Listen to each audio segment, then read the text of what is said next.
This is Mike Maniscalco with your Carolina Hurricanes, Carolina Packers, and Bright Leaf Hot Dog season preview. And for the Canes, well, it's a season that has a lot of questions, and a lot of those won't be answered until we get to April.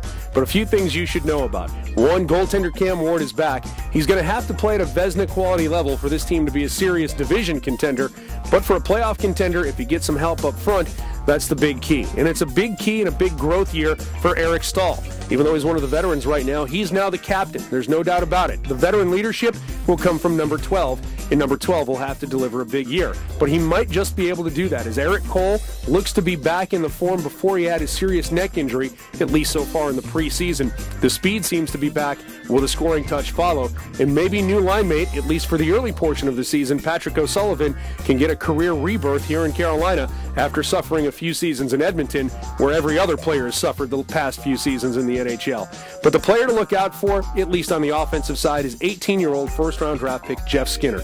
He's been everything as advertised by this organization, taking a look at how he has abused a couple of defensemen already in exhibition hockey and putting on a move against the KHL team SKA. Skinner looks like he belongs. Don't expect him to be returned to the minors or the juniors anytime soon. Expect him to light the lamp in the NHL. But this is a big season for Carolina as far as the defense goes, and that's the big question mark. Who is going to play D? You've got Tim Gleason, the American Olympian, who certainly is a rock back there in front of Cam Ward. But after that, it's a lot of question marks. Guys who can move the puck like Jamie McBain and Anton Babchuk for round number 3 and Joe Corvo, but not a lot of stay-at-home defensemen. That's going to fall to players like Jay Harrison or Brett Carson or perhaps Bobby Sanguinetti, who the team acquired this offseason, to be the guys in front of Cam Ward to make sure that if there is any trouble, they clear it out of the way or make sure no trouble happens at all.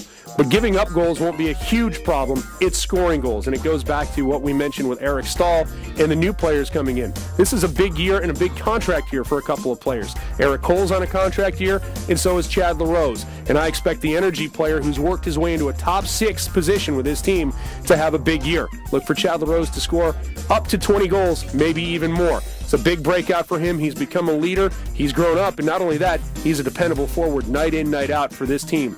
But the big questions now fall into, what do you get in lines 3 and 4? And that's where a lot of teams win and lose hockey games during the course of the regular season. Do you get the right matchups? Do the Canes have enough? There are so many question marks as to who's going to be on the fourth line. What are you going to get out of the fourth line? In the third line, the center's up for grabs, where right now it might be Jussi Jokinen, and all he did last year was lead the Canes in goal scoring with 30+. So if you're the Canes right now, the big question is, how will they do? The unfortunate answer is, I don't know. But in this case, I don't know is a good thing, because it's much better to say, will the Canes be a playoff team? I don't know. Or will the Canes miss the playoffs? I don't know. Instead of, will the Canes miss the playoffs? I know that for sure. But if they hold up in the nets health-wise with Cam Ward, if the defense can provide any kind of sturdy play from the blue line back, and if the offense finds any goal scoring from anybody other than Eric Staal, this team could have a pretty big, surprising year in the NHL. That's your look at the Carolina Hurricanes, brought to you by the Carolina Packers and Bright Leaf Hot Dogs. Go.